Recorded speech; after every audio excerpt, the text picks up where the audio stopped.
नमस्कार दोस्तों, कहानी अंत तक जरूर सुनना और मेरे चैनल को सब्सक्राइब करना ना भूलिएगा। और कहानी कैसी लगी ये भी कमेंट में बताना और लोगों के साथ शेयर भी ज़रूर करना। सुबह के ठीक 10 से 30 बजे फ़ोन बजा। मैंने स्क्रीन की तरफ देखा। उसी नाम की रोशनी चमकी। कबीर। मेरे सामने चाय ठंडी हो चुकी थी। किचन टेबल पर कागज़ ऐसे फैले थे जैसे कोई केस की फाइलें हो। बैंक स्टेटमेंट, एक ट्रस्ट का पेपर, कार्ड की रिपोर्ट और वह सब सबूत जो मैंने पिछली रात के फैसले के थे। मैंने 2 बार रिंग होने दी, फिर कॉल उठाया। माँ उसकी आवाज़ काँप रही थी। माँ, कार्ड काम नहीं कर रहा। पेट्रोल पंप पर 3 बार ट्राई किया और अब आज सुबह वाला पैसा भी नहीं आया। कुछ गड़बड़ हो गई है। मैंने कुछ नहीं कहा, बस ठंडी चाय को एक घूंट लिया और उसके शब्दों को हवा में गिरने दिया। माँ, सुन रही हो? यह वाला कार्ड डिक्लाइन हो गया। और मेरे खाते में वह सांस रोककर बोला। महीने की ट्रांसफ़र भी नहीं आई। मैंने कप को धीरे से प्लेट के बीच में रखा, कागजों की लाइन सीधी की। मेरी उंगलियां नहीं कांपी। अब नहीं। मैंने बिल्कुल शांत आवाज में कहा, सुनो। मैंने कबीर, तो फिर क्या हुआ?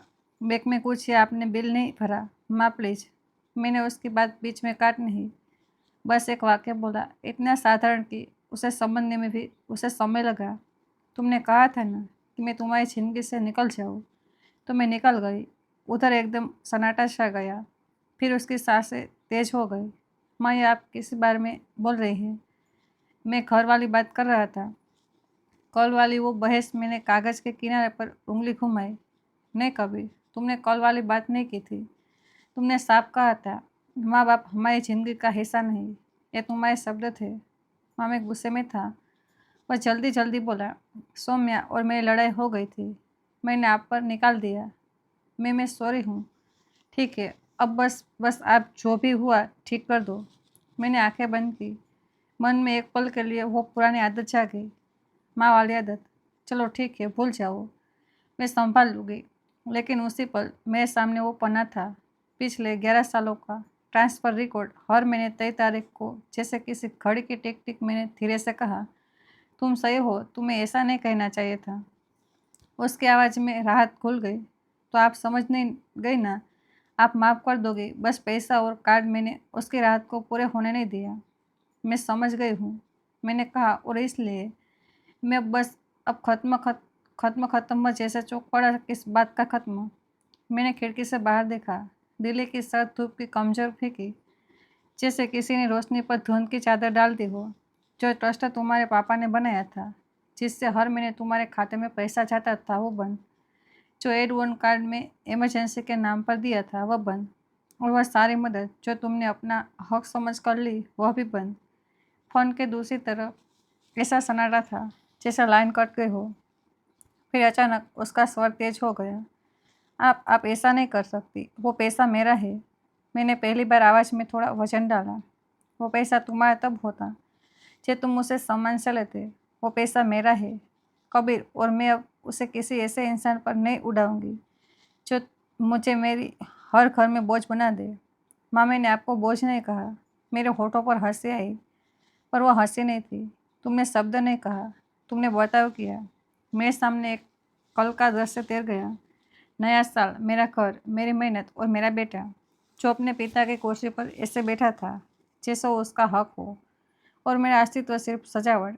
मैंने कहा, तुमने मुझे कहा हमें अकेला छोड़ दीजिए, तो मैंने छोड़ दिया पूरी तरह। माँ प्लीज। उसकी आवाज़ टूट गई। हमें उस पैसों की ज़रूरत है। हमने घर के लिए ऑफर डाल दिया, सोसाइटी में सबको बता दिया है। Most deposit. मैंने एक सांस ली। तो फिर तुमने वह सब सोच कर किया होगा, पर हम बस जाएंगे, फंस जाएंगे। कबीर, मैंने बहुत धीरे कहा, फंसने का मतलब क्या होता है यह मैं जानती हूँ। तुम्हारे पापा के इलाज के लिए मैंने भरे थे, तुम्हारी पढ़ाई मैंने संभाली, तुम्हारी शादी मैंने अपनी बचत काट कर दी। मैं फंसी थी, तब भी मैंने तुमने टूटने नहीं दिया। उधर वह रोने लगा, और मैं भी रो सकती थी, लेकिन मैं रोई नहीं। मैंने कहा, तुम्हारी परेशानी यह नहीं है कि तुमने मुझे खुद दिया, तुम्हारी परेशानी यह है कि तुम्हारा पैसा बंद हो गया। वह कुछ नहीं बोला, और उसका ना बोलना मेरे लिए सबसे बड़ा जवाब था। मैंने फ़ोन रखा नहीं, मैंने लाइन काट दी। फ़ोन तुरंत फिर बजने लगा। फिर मैंने फ़ोन कर दी बंद कर दिया।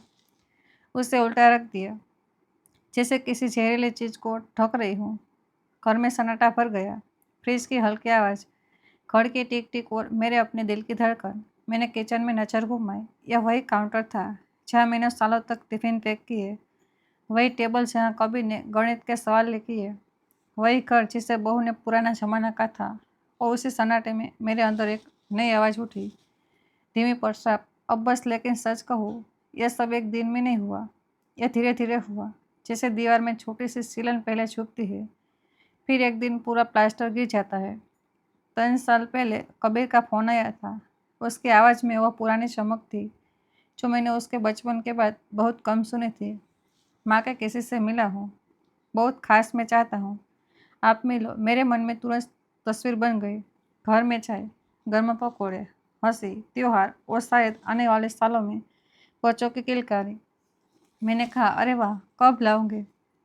वह थोड़ा रुका। वह चाहती है कि हम रेस्टोरेंट में मिले। दिल के हल्का सा चुपा, पर मैंने मुस्कुरा कर कहा, ठीक है बेटा, शनिवार को मैं अपनी सबसे अच्छी साड़ी पहनकर निकली, वो वाली जो मैं शादी ब्याह में मंदिर में पहनती थी। पुराने से कार में बैठकर कनॉट प्लेस के उसे महंगे रेस्टोरेंट तक पहुंची। पार्किंग में ही लग गया यहाँ। मेरी 1 महीने की सब्जी के पैसे 1 घंटे में उठ जाएंगे। अंदर गई तो सब कुछ चमक रहा था। कांच, पीली रोशनी, महंगा परफ्यूम और ऐसे लोग जिनके चेहरे पर हम व्यस्त है लिखा रहता है। और फिर मैंने उसे देखा। सौम्या, परफेक्ट बाल, परफेक्ट मेकअप, परफेक्ट कपड़े, आंखों में ठंडक जो जिस किसी की शक्ल देखकर तोल लेती है। कबीर खड़ा हुआ, गाल पर किसिया।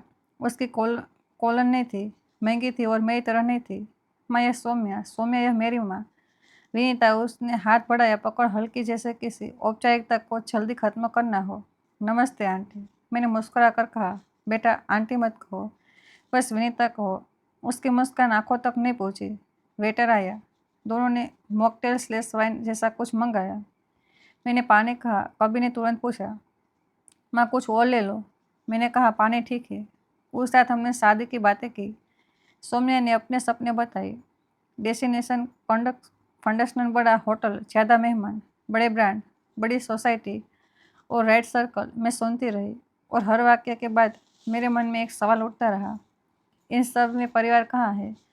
कबीर उस पर ऐसे देख रहा था जैसे उसे जीत लिया हो, और मैं अपने बेटे को धीरे धीरे किसी और की भाषा बोलते देख रही थी। शादी हुई धूमधाम से। मैं हंसी भी रोई भी, पर एक बात मेरे सीने में फंस गई। शादी में सौम्या की माँ कर्णिका मल्होत्रा मुझसे अलग तरह से मिली। आशीर्वाद जैसे दिया, पर बाद में संदेह छुपा था। बेटे बहू को स्पेस चाहिए। वनिता जी, आजकल ये सही होता है, ज़्यादा दखल रिश्ते बिगाड़ देता है। मैंने हाँ में सिर हिलाया, क्योंकि उस वक्त मुझे लगा शायद यही मॉडर्न है और मैं पुरानी हूँ। पर फिर महीने बीते। कबीर की कॉल पहले हर हफ्ते होती थी, फिर 2 हफ्ते में, फिर महीने में, फिर बस त्योहार पर। मैंने कॉल किया तो कभी मीटिंग, कभी ट्रैफिक, कभी हम बिजी है। और जब मैं भी पीछे से सौम्या की आवाज़ आती, उसे एक चीट होती, जैसे मेरा नाम भी उसके टाइम टेबल पर बोझ हो। फिर एक दिन पड़ोस की आंटी बोली, अरे विनीता जी, कभी नया घर दिख रहा है, गेटेज सोसाइटी में, इंस्टाग्राम पर डाला है। मैं इंस्टाग्राम पर नहीं थी, पर उस रात मैंने अकाउंट बनाया सिर्फ इसलिए कि अपने बेटे की दुनिया देख सकूं। और जो मैंने देखा वो मेरे लिए किसी थप्पड़ से कम नहीं था। कबीर वर्षों में बड़े बड़े flats, fancy cafe, branded bag और caption, manifesting, audience, best life, और एक भी फोटो मेरे साथ नहीं। मैंने खुद को समझाया, बच्चे ही दिखावा करते हैं। लेकिन फिर मैंने बैंक स्टेटमेंट खोला, यूं ही, बिना किसी शक के नहीं, बस उसे बेचैनी के साथ जो कई महीनों से मुझे खा रही थी। और ये मुझे दिखा मेरे नाम के कार्ड से खर्च, इमरजेंसी कार्ड, दिसंबर में खर्च लाखों में, कपड़े, dinner, spa, trip, food call hall जैसी जगहों पर, महीने पर की सब्जी एक दिन में। मैं रात के 3 बजे तक छोड़ती रही, और हर चोट के साथ मेरे अंदर एक सवाल बैठता गया, क्या मेरा बेटा समझता भी है कि ये पैसे कहाँ से आ रहे हैं, या फिर उसे फ़र्क ही नहीं पड़ता? मैंने उसी रात तय किया था, नया साल आएगा, मैं एक बार और कोशिश करूँगी। आखिर बार मैंने नए साल के दिन के लिए सब कुछ बनाया। घर साफ, पूजा सा माहौल, मेज पर दादी के पीतल के बर्तन, सफ़ेद फूल, गरम गरम खाना, दम आलू, कढ़ाई पनीर, पुलाव, दाल, सलाद और गाजर का हलवा। मैं चाहती थी कबीर आइए, बैठे, खाइए और उसे याद आई आए कि यह क्या होता है, माँ क्या होती है। ठीक 12 घंटे बजे। मैंने दरवाज़ा खोला तो कबीर सामने था और सौम्या महंगे जूते पहनकर ऐसे अंदर आई जैसे घर नहीं कोई जगह इंस्पेक्टर करने आई हो। कबीर ने गाल चूमा। हैप्पी न्यू ईयर माँ। मैंने मुस्कुरा कर कहा, आओ बेटा, मैंने तुम्हारे पापा की पसंद का बनाया है। सौम्या ने बिना जूते उतारे घर में कदम रखे। उसकी एडियो की आवाज़ मेरे फर्श पर चुभती रही। टेबल पर बैठे तो कबीर ने जल्दी जल्दी खाना खाया। सौम्या ने बस प्लेट में खाना घुमाया और हर 5 मिनट में घड़ी देखी। फिर उसने कहा, हमें जल्दी निकलना है, क्लब में 4 बजे की बुकिंग है। मैंने कहा, अच्छा ठीक है, पर थोड़ा और बैठ। उसने मुझे देखा और उस नज़र में मेरे लिए जगह नहीं थी। मैंने खुद को छोटा किया, जैसे मैं गलत हूँ कि अपने बेटे से थोड़ा समय मांग रही हूँ। और जब वे उठने लगे, मैं बस इतना बोल पाई, कबीर अगले हफ्ते तुम अकेले आ जाओ, हम चाय पी लेंगे। कबीर का चेहरा बदल गया, वही चेहरा जो उसके पापा का था जब वे किसी को कड़वी बात बोलने वाले होते थे। उसने गर्दन रगड़ी। माँ, मैं आपसे कुछ बात करनी है। मेरे पेट में ठंड उतर गई। क्या हुआ बेटा? सौम्या दरवाजे के पास खड़ी थी, हाथ बांधे जैसे जजमेंट तैयार है। कबीर बोला, बोलो, ये सब चल रहा है। ये डायनेमिक अब काम नहीं कर रहा। कैसा डायनेमिक? मेरे होठ सूख गए। सौम्या आगे आई। आपका यह बार बार मिलना, कॉल करना हमें थका देता है। हम स्पेस चाहिए, असली स्पेस। मैंने कहा, मैं तो ज़्यादा कॉल भी नहीं करती। मैं तो सौम्या ने ऐसा समझाया जैसे मैं बच्ची हूँ। आपकी ज़रूरतें हमारा शेड्यूल तय नहीं करती है सकती। मैंने कबीर की तरफ देखा। तुम्हें भी यही लगता है? उसने मेरी आंखों में नहीं देखा, बस जमीन देखता रहा और बोला, माँ, सौम्या सही कर रही है। हम अपना भविष्य बना रहे हैं। हमें यह सब नहीं चाहिए। मेरे गले में कुछ अटक गया। यह सब मतलब में कबीर का चेहरा लाल हो गया और फिर उसने वह शब्द कहा जिसने सब बदल दिया। हम आप बस निकल जाइए। सौम्या आपको यहाँ नहीं चाहती। मेरे कानों में जैसे सीट बज गई। मैंने चारों तरफ देखा। मेरे घर की दीवारें, मेरे फोटो, मेरे सालों की मेहनत और मेरा बेटा जो मुझे मेरे ही घर में बाहर कर रहा था। मैंने बहुत धीमे से कहा, यह मेरा घर है कबीर। उसने कोट उठाया और ठंडे स्वर में बोला, मैं घर की नहीं बोल रहा, मैं हमारी ज़िंदगी की बोल रहा हूँ। आप अब उसका हिस्सा नहीं, तो हमें छोड़ दीजिए। उस पल मेरे अंदर कुछ बिल्कुल शांत हो गया, जैसे किसी ने मेरे मन का स्वर बंद कर दिया हो। मैंने दरवाज़ा खोला। सर्द हवा अंदर आई। सौम्या बिना पीछे देखे निकल गई। कबीर एक सेकंड रुका, आज जैसे कुछ कहेगा पर कुछ नहीं कहा और चला गया। दरवाज़ा बंद हुआ और घर पहली बार सच में खाली लगा। मैं टेबल पर बैठ गई। सामने दादी के बर्तन, ठंडा खाना और मेरे आंसू जो बिना आवाज़ के गिर रहे थे। मैं रो रही थी, अपने बेटे के लिए, अपने पति की याद के लिए और खुद के लिए कि मैंने कब तक सब सहा। और उसी रोने के बीच शाम ढलते ढलते मेरे अंदर एक अलग सी शक्ति आई। मैं उठी, अपने कमरे की अलमारी खोली। ऊपर वाली शेल्फ के पीछे एक धातु का बॉक्स था, फायर प्रूफ भारी। मैंने उसे बाहर निकाला और पहली बार सालों बाद उसे खोला। अंदर वही सब था जो महत्वपूर्ण कहलाता है, घर के कागज, बैंक की फाइलें, ट्रस्ट की डीड और एक सीलबंद लिफाफा। उस लिफाफे पर मेरे पति के हाथ की लिखावट थी, विनीता, अगर कभी हमारा बेटा तुम्हारी इज्जत भूल जाए तो ये पढ़ना। मेरे हाथ वही रुक गए। फ़ोन ऑफ था, लेकिन मुझे पता था कल सुबह 10:30 पर कबीर फिर कॉल करेगा और मैं अब भी वही माँ नहीं रहने वाली थी। अगली सुबह मैंने सबसे पहले फ़ोन ऑन नहीं किया। मैंने सबसे पहले वही लिफाफा वापस बॉक्स में नहीं रखा। मैंने उसे टेबल पर रखा जैसे कोई सच अपने सामने रख दिया हो। फिर मैंने चाय बनाई और अपने आप से कहा, आज भावनाओं से नहीं, सबूतों से बात हो गई। मैंने बैंक स्टेटमेंट लाइन दर लाइन देखे। UPI card, hotel, brand, cafe, हर जगह खर्च ऐसा था जैसे पैसा हवा से आता हो। दिसंबर का कुल खर्च देखकर मेरी सांस रुक गई। इतना पैसा जो मैंने कभी अपने ऊपर खर्च नहीं किया। मेरे कपड़े, मेरी दवाइयाँ, मेरी ज़रूरतें सब कम और उनका लाइफ फर्स्ट सब दिया जा। मैंने कागज़ पर जोड़ना शुरू किया। 11 साल के मंथली ट्रांसफ़र और इमरजेंसी कार्ड के खर्च मुझे समझ आया। कबीर की सैलरी में जो चमक थी उसमें मेरा हिस्सा था और उसे शायद याद भी नहीं था कि यह वहाँ का हिस्सा है। सुबह 9 बजे मैंने अपने पुराने वकील को कॉल किया। गिरीश वर्मा, वही जो मेरे पति महेंद्र जी के समय से हमारी फाइलें देखते थे। उन्होंने आवाज़ सुनते ही कहा, Vinita ji, happy new year, सब ठीक? मैंने सीधा कहा, गिरीश जी, मुझे बदलाव करने हैं। उनकी आवाज़ गंभीर हो गई। किस तरह के ट्रस्ट से जो मंथली ट्रेडिंग इंडक्शन कबीर को जाती है उसे रोकना है, और जो एड ऑन क्रेडिट कार्ड है उसे आज भी बंद करवाना है। उधर कुछ सेकंड चुपी रही, फिर वे बोले, यह बड़ा फैसला है, आप श्योर है? मैंने कहा, हाँ, और इस बार मैं पीछे नहीं हटूंगी। उन्होंने कहा, ठीक है, पहले आप यह समझ लीजिए, भारत में पैसा भावना से नहीं, प्रक्रिया से चलता है। हम लीगल तरीके से करेंगे। आप किसी को धमकी नहीं देगी, ना कोई गलत कदम, बस बाउंड्री क्लियर। मैंने सिर हिलाया। अब पर जैसे वे मुझे देख रहे हो, जो सही हो रहा वही करना है। उन्होंने मुझे सेम डे एक सीए और बैंक मैनेजर की मीटिंग लगवाई और साथ में एक बात कही, विनीता जी, एक और ज़रूरी काम अपने अकाउंट के पासवर्ड, नॉमिनेस और सिक्योरिटी क्वेश्चन बदलावे। कई बार जब परिवार में तनाव होता है, लोग गलत कोशिश करते हैं। यह बात सुनकर मेरा दिल बैठ गया। मेरा बेटा क्या ऐसा करेगा? मैंने खुद से कहा, मैं किसी पर आरोप नहीं लगा रही, मैं खुद को सुरक्षित कर रही हूँ। मीटिंग में बैंक मैनेजर ने बड़े सम्मान से कहा, मैडम सीनियर सिटीजन, अकाउंट्स में हम एक्स्ट्रा वेरिफिकेशन रखते हैं। आप चाहे तो किसी को भी एड वन एक्सचेंज हटवा सकते हैं। मैंने बस कहा, हटा दीजिए। उस दिन मैंने 3 चीज़ें की, मंथली ट्रांसफ़र की स्टेडिंग, इंडक्शन, बंद एड ऑन क्रेडिट कार्ड, फैसले सभी पासवर्ड सर्च, नॉमिनेस अपडेट। जब मैं घर लौटी थी, फ़ोन ऑन किया तो मिस कॉल की लाइन लगी थी। पहला कॉल कबीर का था, फिर कबीर और फिर सौम्या। मैंने गहरी सांस ली और एक कॉल उठा लिया। माँ, कबीर लगभग चिल्लाया, आपने सच में कर दिया? कार्ड बंद, पैसा बंद, यह क्या है? मैंने कहा, ये वही है जो तुमने मांगा था, पेश, और मैं अब खुद को बचा रही हूँ।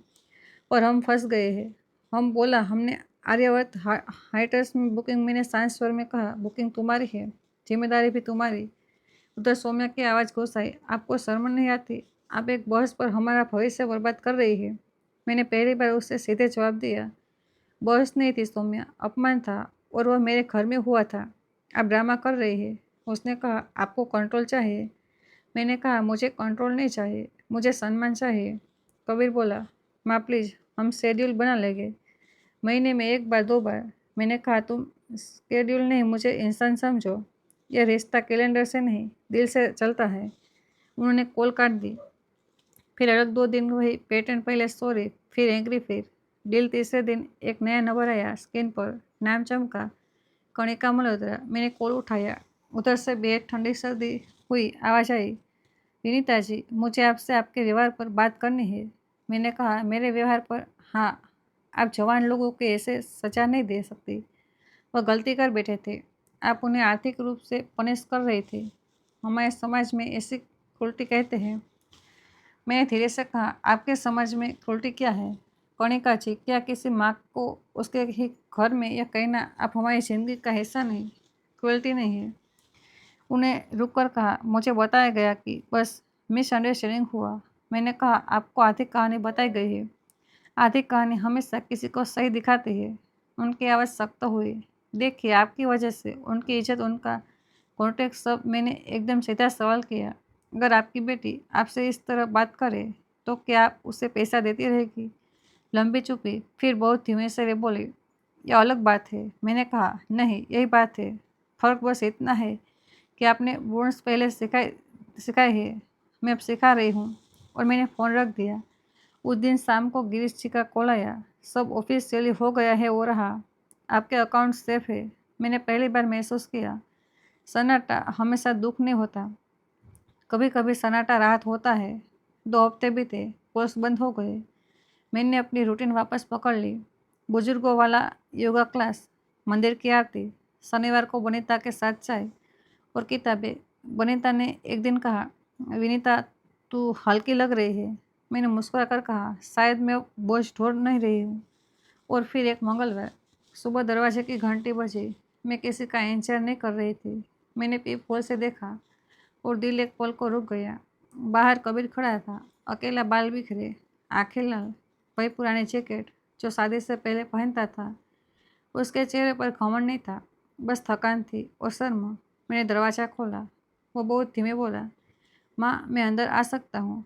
मैंने एक सेकंड सोचा, उसे वैसे ही बाहर खड़ा रहने दूँ जैसे उसने मुझे अपनी ज़िंदगी के बाहर खड़ा किया था।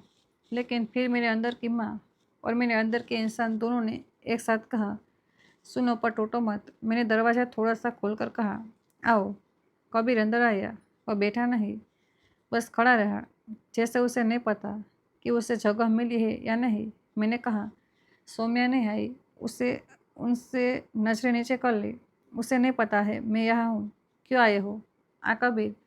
उसकी आवाज़ भर आई, माँ माफ़ी मांगने। मैंने बिना भावुक हुए कहा, किस बात की? वह जैसे टूट गया। नए साल वाले दिन जो मैंने कहा वो घिनौना था। मैं अपने ही घर की परवरिश भूल गया। मैंने पूछा, और ये तुम्हें अब याद आया? उसने सिर हिलाया। जब पैसा गया तब पहले गुस्सा आया, सच में झूठ नहीं बोलूँगा। लेकिन फिर रातों की नींद नहीं आई। मुझे पापा की शक्ल दिखती रही। मुझे याद आया जब मैं छोटा था और डर जाता था, आप कैसे मेरे पास बैठे थे और मैं वही इंसान बन गया जो अपनी माँ को निकाल देता है। उसकी आंखों से आंसू गिरने लगे। मैंने अपने मन को स्थिर रखा। सौम्या वो एक कड़वी हंसी हंसा। वो बहुत गुस्सा थी। कह रही थी, आपको स्वीकार करना चाहिए, ट्रस्ट हमारा हक है। मैंने पूछा, और तुमने क्या कहा? कबीर ने मेरी तरफ देखा। पहली बार सीधे मैंने कहा, अगर तुमने यह किया तो मैं तुम्हारे साथ नहीं रहूँगा। कुछ चीज़ें पैसे से बड़ी होती है। अम्मा, मुझे इसे समझने के लिए पैसा खोना पड़ा। मैंने एक लंबी सांस ली। तुम्हें पता है ना, पैसा वापस नहीं आएगा। उसने तुरंत कहा, माँ मैं उसी के लिए नहीं आया। मैं चाहता हूँ आप जानो, मैं शर्मिंदा हूँ, और अगर आप कभी मुझे माफ़ ना भी करें तो भी मैं यह करना चाहता था। आप मेरे लिए माँ है और मैं आपको खोना नहीं चाहता। घर में चुप्पी फैल गई। मैंने उसे ध्यान से देखा। क्या यह अभिनय है? क्या यह नई चाल है? लेकिन उसके चेहरे पर चाल नहीं थी, वहाँ थकान थी और सच। मैंने बहुत धीमे कहा, मैं तुम्हें तुरंत भरोसा नहीं दे सकती। उसने सिर झुकाया। मैं मांग भी नहीं रहा, मैं बस समय मांग रहा हूँ और एक मौका की मैं ठीक कर सकूँ। मैंने कहा, शर्तें होगी? उसने तुरंत कहा, जो कहो। मैंने एक एक करके बोले, मेरे साथ आवाज़ ऊंची नहीं होगी। मेरे घर में मुझे छोटा नहीं किया जाएगा। पैसे की बात रिश्ता तय नहीं करेगी। सौम्या अगर आएगी तो माफ़ी सच्ची होगी, मेरे सामने दिखावे के लिए नहीं, अंदर से। कबीर ने कहा, ठीक है माँ।